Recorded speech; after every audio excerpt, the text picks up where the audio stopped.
Fala pessoal, tudo bem com vocês? Vasco gigante, Verdão, Flu e Furacão começam bem, São Paulo, Inter e Galo ainda seguem com problemas.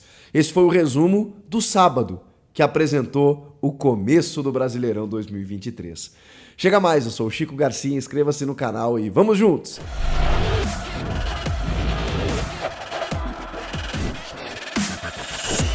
Vamos começar pelo campeão brasileiro, né? Defendendo o título, estreou o Palmeiras e com vitória no Allianz Parque, recebeu a equipe do Cuiabá e já deu para notar, gente. Não vai ter jogo simples.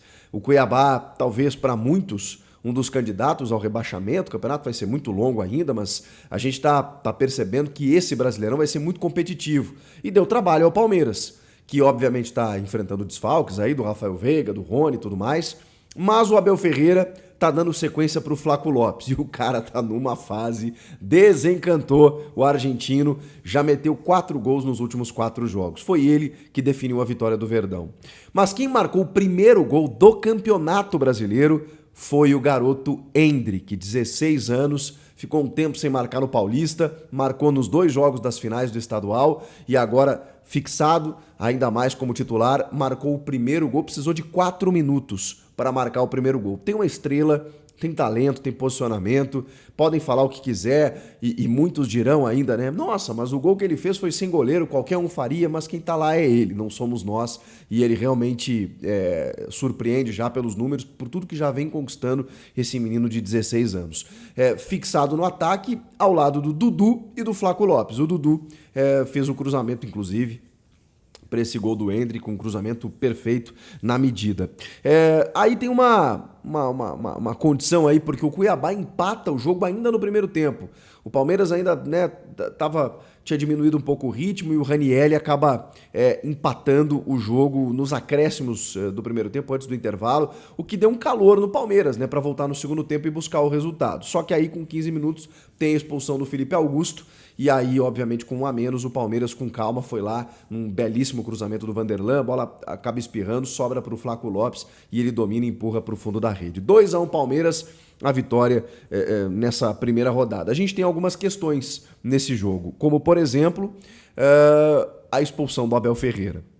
Já começa o Brasileirão expulso, antes do intervalo, aos 41 minutos do primeiro tempo, o Abel Ferreira acabou sendo expulso por ofender a arbitragem, segundo a súmula, que já saiu.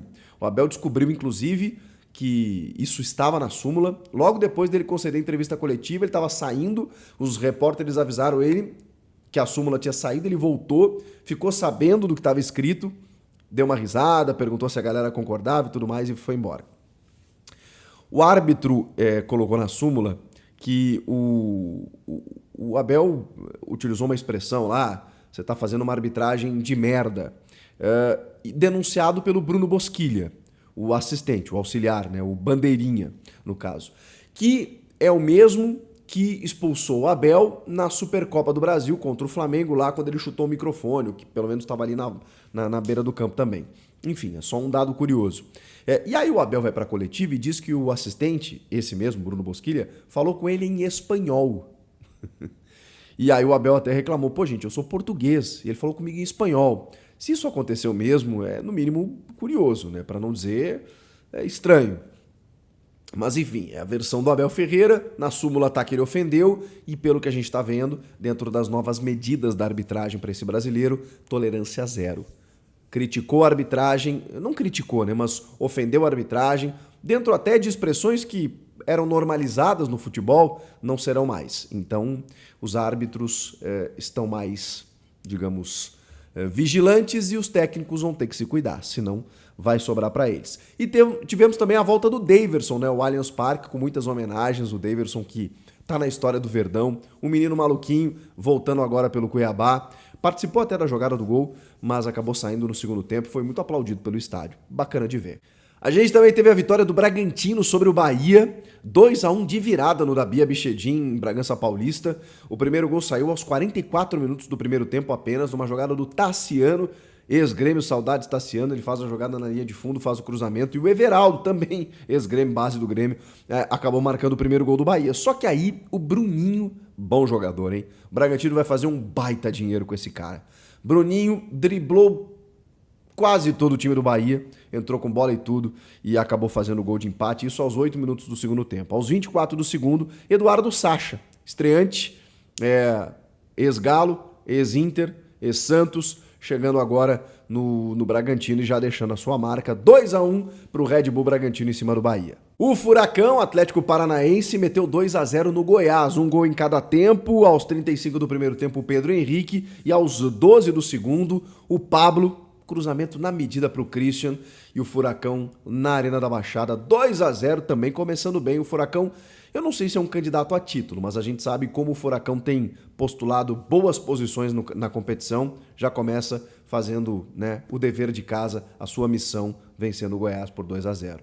O Inter foi a Fortaleza, e não que seria fácil, o Fortaleza é um clube muito bem estruturado nos últimos anos, né, mas conseguiu um empate. O resultado até seria, de certa forma, comemorado ou interessante, né? Nesse Campeonato Brasileiro você tem que vencer os seus jogos em casa e empatar fora. O problema é a sequência do Inter, né? O Inter vem recebendo muitas críticas depois da eliminação precoce no Campeonato Gaúcho, sem nem chegar até a decisão, né? E semifinal é precoce envolvendo o Grêmio Internacional, né? Depois na Libertadores, depois contra o CSA, né, mesmo vencendo, não mostrando um futebol lá tão convincente, aquela coisa toda. Enfim, na Libertadores empatou fora de casa também. Então, assim, o Inter tem tido alguns problemas de desempenho, até pela imagem que deixou na reta final do ano passado, em que se esperava muito mais do trabalho do Mano. Ele colocou o alemão de novo como titular no ataque. O Alan Patrick acabou saindo no segundo tempo, o Wanderson acabou fazendo o gol e depois, logo na sequência, o Fortaleza empatou com o Moisés, mas o John, por exemplo, o ex-Santos, no gol, foi fixado no jogo de hoje, segundo o Mano, apenas por uma decisão pontual e que o Kehler volta, mas para mim o John fechou o gol, assim, evitou que seria uma derrota do Inter lá em Fortaleza. Acho que o Inter encontrou um novo goleiro titular, porque o Kehler tem se mostrado muito inseguro. Mas, de qualquer forma, o Mano disse que ele volta, que o Luiz Adriano também volta, na vaga do alemão, enfim. O Wanderson interrompeu um jejum de 12 jogos sem marcar e o Inter conseguiu esse empatezinho fora de casa. Repito, o problema é o combo do Inter, pelas atuações, pelo desempenho e por tudo que se espera e projeta para a temporada. Não necessariamente o resultado. O resultado, acho que até dependendo das circunstâncias, foi interessante. Flusão foi a Minas Gerais e bateu o América por 3-0. Bom time do América, hein? Finalista, vice-campeão do Campeonato Mineiro, bom trabalho do Mancini, com bons valores lá. E olha que o Cano ainda perdeu um pênalti no comecinho do jogo, defendido pelo Matheus Cavicchioli.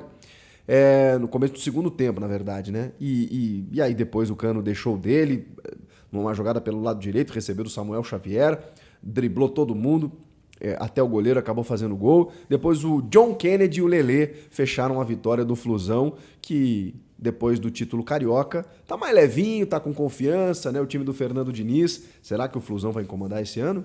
O São Paulo foi ao Rio de Janeiro e não conseguiu superar o Botafogo, né? O Botafogo que também tem tido aí uma certa instabilidade, uma pressão sobre o trabalho do técnico Luiz Castro, e mesmo assim com 3 minutos o Tiquinho Soares foi lá e abriu o placar para o Fogão. 14 minutos do primeiro tempo, Caleri deixou tudo igual. Mas aí só nos acréscimos do segundo tempo, o Eduardo, de cabeça, parando um cruzamento da esquerda, acabou definindo a vitória. Com isso, 2-1 para o Fogão, estreia do gramado sintético do estádio Newton Santos, e o São Paulo estreou com derrota. E no Mineirão, Atlético Mineiro e Vasco protagonizaram um grande jogo desse sábado. Que jogo de bola, hein? A gente sentia falta de um jogo de Campeonato Brasileiro desse nível, desse quilate. E o Vasco, surpreendente, conseguiu a sua primeira vitória na sua volta à Série A, com um time bem interessante, né? Esse Andrei Santos é muito bom jogador, 18 anos, seleção brasileira, já vendido para o Chelsea. O Gabriel Peck fazendo gol. O Pedro Raul, que ainda não consegue desencantar em termos de gols, mas é um cara que ajuda muito no setor ofensivo.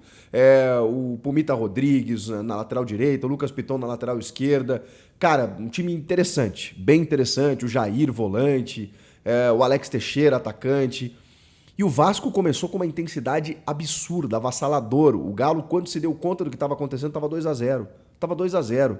Cruzamento para a área, o Andrei, em cobrança de falta, O André acabou fazendo o primeiro gol. O Gabriel Peck fez o segundo gol num chute do Lucas Piton, que ele vai meio errado, né? Sobra pro Peck, ele acaba chutando pro gol. E o Galo tentou acordar, mas no primeiro tempo isso ainda não tinha acontecido. O Maurício Lemos até faz o gol, justamente o Maurício Lemos, né? Aquele jogador que o Eduardo Cudê, na entrevista coletiva, chegou a dizer: aí veio o Maurício Lemos aqui, né? Eu pedi o fulano, veio o ciclano. Pois é, ele fez o gol que deu vida pro Galo a partir do segundo tempo. Esse gol saiu aos 49 minutos do primeiro tempo. Vai pro intervalo, volta o segundo e aí só dá Galo. O Vasco recua suas linhas, baixa suas linhas e o Galo vai pra cima. E o Galo também tem um timaço, né?